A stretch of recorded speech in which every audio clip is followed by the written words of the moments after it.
Assalamualaikum warahmatullahi wabarakatuh. Alhamdulillahi rabbil alamin. Wassalatu wassalamu ala ashrafil anbiya'i wal mursalin Muhammadin wa ala alihi wa sahbihi ajma'in. Walhamdulillahi rabbil alamin.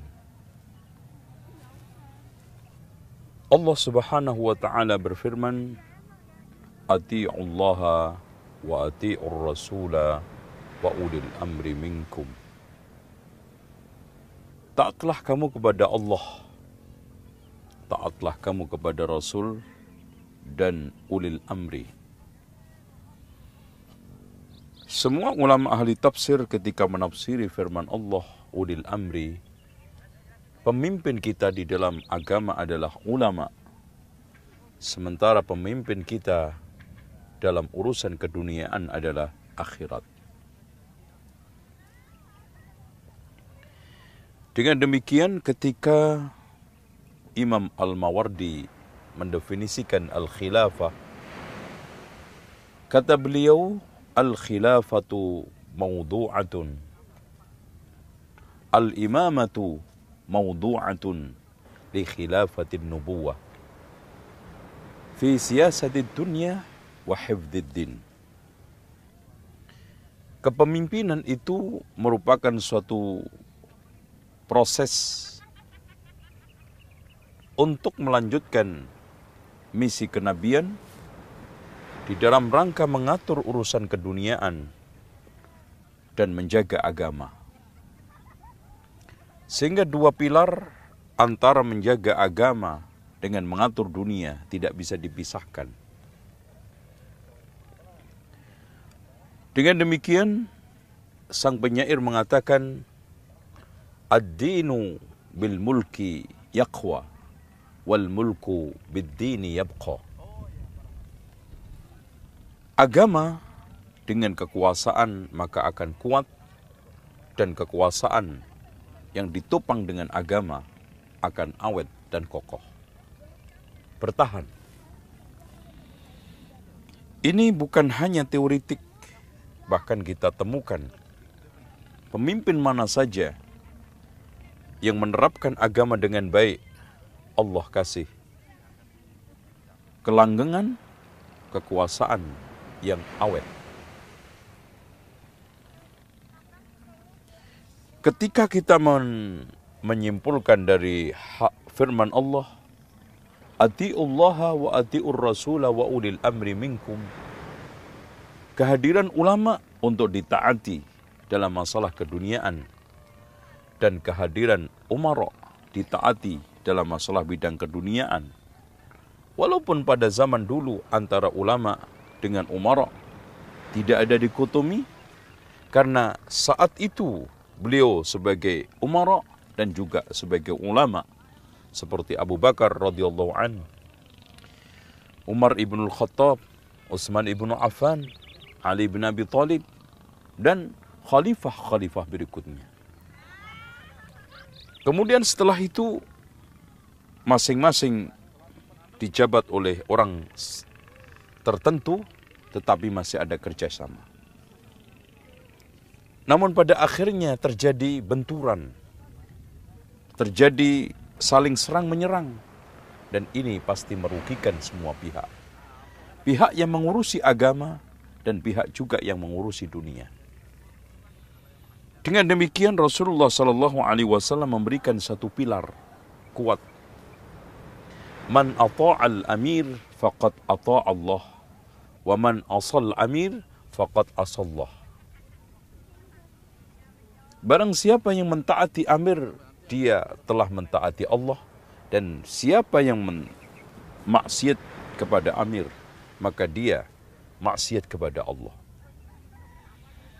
Memang terkadang kita melihat sosok pemimpin yang zalim, yang jahat, tidak memberikan hak-hak kepada rakyat secara sempurna.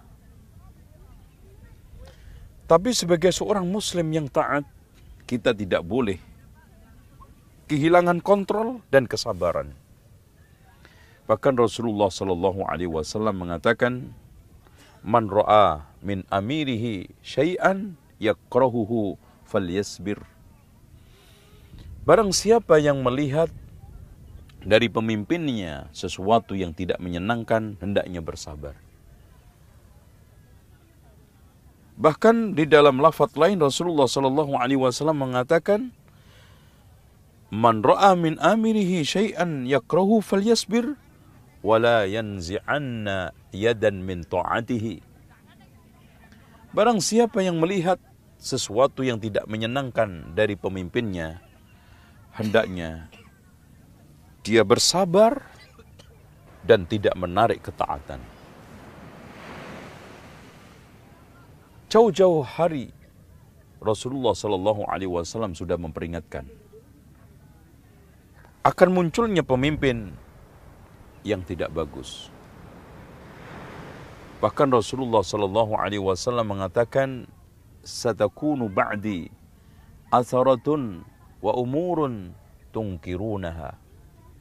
Akan muncul pemimpin-pemimpin yang sangat diktator, mengutamakan kepentingan diri atau kelompoknya, dan perkara-perkara yang kamu ingkari.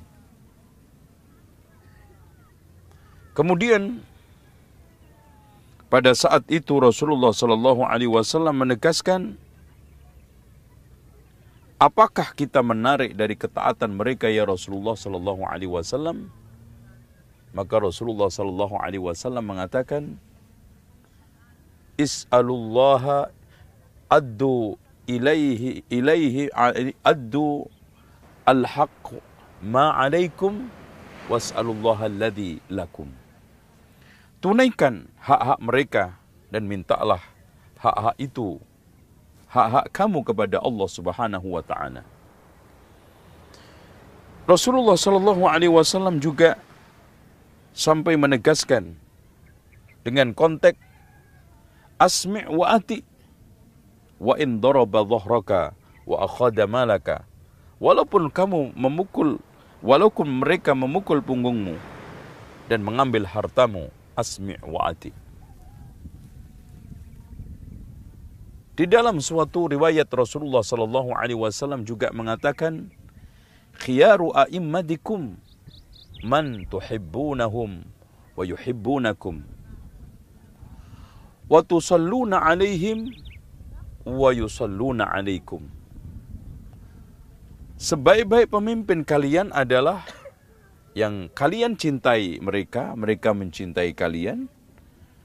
Kalian mendoakan baik mereka, mereka juga mendoakan baik atas kalian. Wa syiraru a'immatikum, sejelek-jeleknya pemimpin kalian adalah alladzina tubghidunahum, yang kalian benci, wa yubghidunakum, mereka juga benci kalian. Wa tal'anunahum, kalian mengutuk mereka, wa yal'anunakum, mereka juga mengutuk kalian. Rasulullah sallallahu alaihi wasallam ketika ditanya, afala nunabiduhum ala dzalika, boleh enggak kita angkat senjata, berontak, tidak mentaati mereka? Rasulullah sallallahu alaihi wasallam menjawab, la ma aqamu fikumus shalah, ma aqamu fikumus shalah. Tidak boleh selagi mereka masih tetap menjaga salat, jangan itu kamu lakukan. Selagi mereka salat, jangan itu kamu lakukan, maksudnya pemberontakan. Imam Ahmad pernah ditanya tentang beberapa sikap orang yang keluar memberontak para pemimpin. Maka Imam Ahmad menasihati, hati-hatilah kalian terhadap darah umat. Hati-hatilah kalian terhadap darah umat.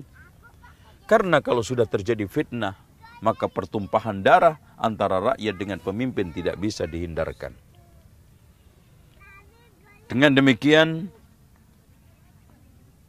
hadirin, ikhwah sekalian yang dirahmati oleh Allah Subhanahu wa taala, kita sekarang ini sebagai umat yang hidup di suatu negara, hidup di suatu bangsa, hendaknya kita hati-hati di dalam mengambil sikap. Jangan hanya mengikuti emosional, keinginan-keinginan yang meledak-ledak untuk memberontak, yang itu hanya diinspirasi oleh doktrin-doktrin atau pemahaman-pemahaman yang menyimpang, takwil-takwil batil terhadap ayat-ayat ataupun hadis-hadis Rasulullah sallallahu alaihi wasallam.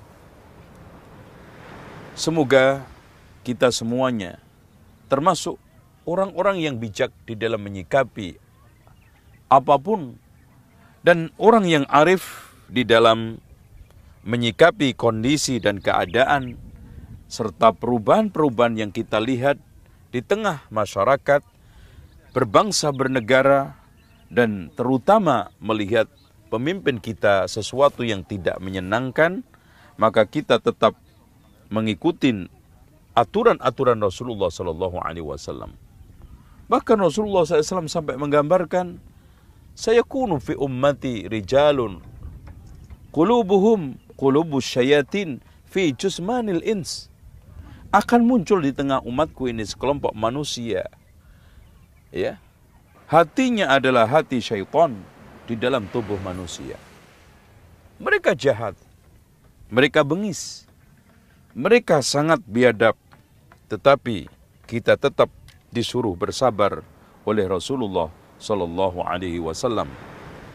Demikianlah, semoga apa yang saya sampaikan ini bisa menjadi renungan dan juga pijakan bagi pemuda-pemuda yang sedang kepanasan, yang sedang emosi melihat kondisi yang tidak menyenangkan. Dan semoga menjadi masukan bagi mereka-mereka yang terbakar dengan doktrin-doktrin yang menyesatkan, yang membingungkan, yang hanya menimbulkan kehancuran dan kerusakan. Wala tufsidu fil ardi ba'da islahiha. Janganlah kalian membuat kehancuran setelah perbaikan. Kita perbaiki dengan tauhid, dihancurkan dengan syirik. Kita perbaiki dengan sunnah, dihancurkan dengan kebid'ahan. Kita perbaiki dengan ketaatan, dihancurkan dengan berbagai macam kemaksiatan. Ini suatu hal yang tidak patut. Demikian, mudah-mudahan manfaat. Aqulu qawli hadha wastaghfirullah li wa lakum wastaghfirullahal azim. Innallaha huwal ghafurur rahim. Wassalamu alaikum warahmatullahi wabarakatuh.